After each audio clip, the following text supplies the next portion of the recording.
Dear brothers and sisters, peace in the Lord. Today we continue our journey through the life of Abraham and the faith lessons God has woven into his story.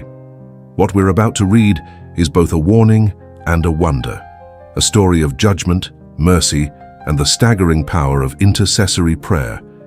We're reading from Abraham, or The Obedience of Faith by F.B. Meyer, chapter 17, Angel Work in a Bad Town. Let's begin.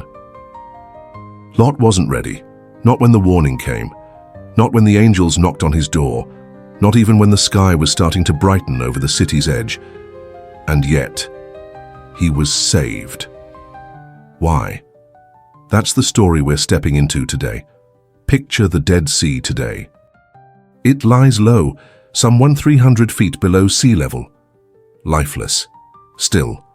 No birds fly across it, no fish swim in its depths. Its shoreline is littered not with shells, but with bleached tree trunks, swept in from the Jordan and now coated in salt, lifeless, hollow. This is the grave of Sodom and Gomorrah. Once these cities were bustling hubs of human life. Children's laughter rang through the streets, markets echoed with cries of sellers, music danced through the courtyards. And then, silence. Genesis chapter 19 verse 24 tells us, "The Lord rained upon Sodom and upon Gomorrah brimstone and fire from the Lord out of heaven." What could bring about such a severe judgment, and what does it have to do with us? Some might think the fall of Sodom was cruel or impulsive, but it was neither. It was a warning, a divine alarm sounding across history. The memory of the flood had faded. People had again crossed God's moral boundaries, this time more openly, more shamelessly. Humanity was barreling toward self-destruction, so in his mercy, God acted. He sent fire, but first he sent messengers. 2 angels arrive in Sodom at evening, not to enjoy its luxuries, not to condemn with angry shouts, but to rescue. Lot, Abraham's nephew, is there. He sees them and insists they stay in his home. Even now, with his life deeply entangled in Sodom's affairs, Lot shows a flicker of righteousness. But Sodom is far gone. That night its citizens surround Lot's home, demanding access to the visitors for unspeakable purposes. The angels intervene, striking the crowd with blindness. And then they speak plainly to Lot. "Do you have anyone else here? Sons-in-law, sons, daughters, get them out of this place, for we are going to destroy it." That's from Genesis chapter 19, verses 12 and 13. Lot tries. He goes to warn his sons-in-law, but they laugh in his face. They think he's joking. And when he returns, something tragic happens.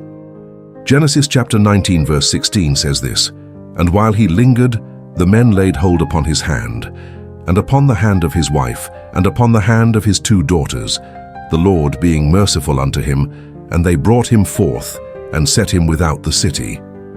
He lingered. He wasn't ready. Not after seeing angels, not after witnessing supernatural power, not even with destruction looming. Lot hesitated because his heart was still in Sodom. His possessions, his home, his status, his memories, it all tugged at him. And maybe you know that feeling too. You hear the warning, but your feet feel heavy.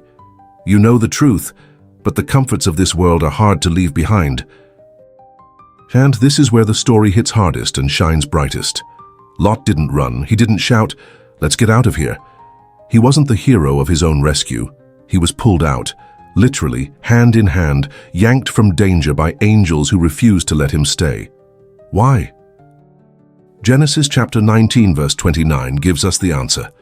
When God destroyed the cities of the plain, he remembered Abraham and brought Lot out of the catastrophe. Abraham's prayers. Lot was saved, not because of his own strength or wisdom, but because someone prayed for him, interceded for him, stood in the gap. That's what made the difference. Lot's story is sobering. He lived near Sodom, then in it. He rose in status, sat at the city gate. He even betrothed his daughters to Sodomite men. The longer he stayed, the harder it became to leave. But judgment doesn't wait for us to feel ready. It doesn't pause until we untangle our hearts. The angels came at dawn. The city still looked peaceful. The sun was rising. No thunderclouds, no earthquakes. And then came fire, Lot ran, but he didn't run far. His wife looked back and turned to salt. His daughters escaped. But Sodom's influence followed them into the hills. Even in rescue, the damage lingered. This isn't just Lot's story, it's our story. In every age, when cities fall into extravagant luxury, shameless immorality, the breakdown of family, and the idolizing of wealth, the warning lights flash again. We see it all around us. And God? He still sends messengers. Sometimes they look like friends, sometimes it's a line from Scripture, sometimes it's the haunting emptiness after chasing pleasure, sometimes it's the hand of someone who won't let us go. Lot wasn't ready, but he was saved because of mercy, because someone prayed, because God would not stop reaching, even when Lot hesitated. If you feel the warning today, don't ignore it.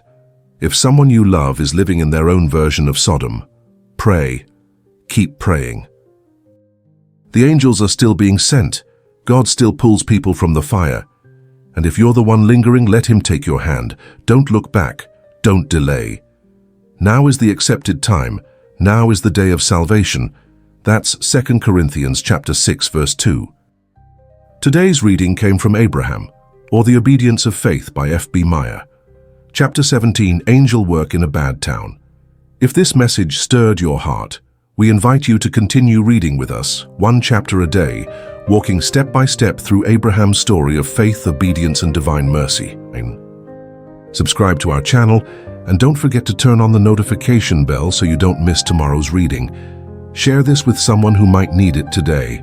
There's still time, there's still mercy, and God is still reaching. We'll see you in the next chapter.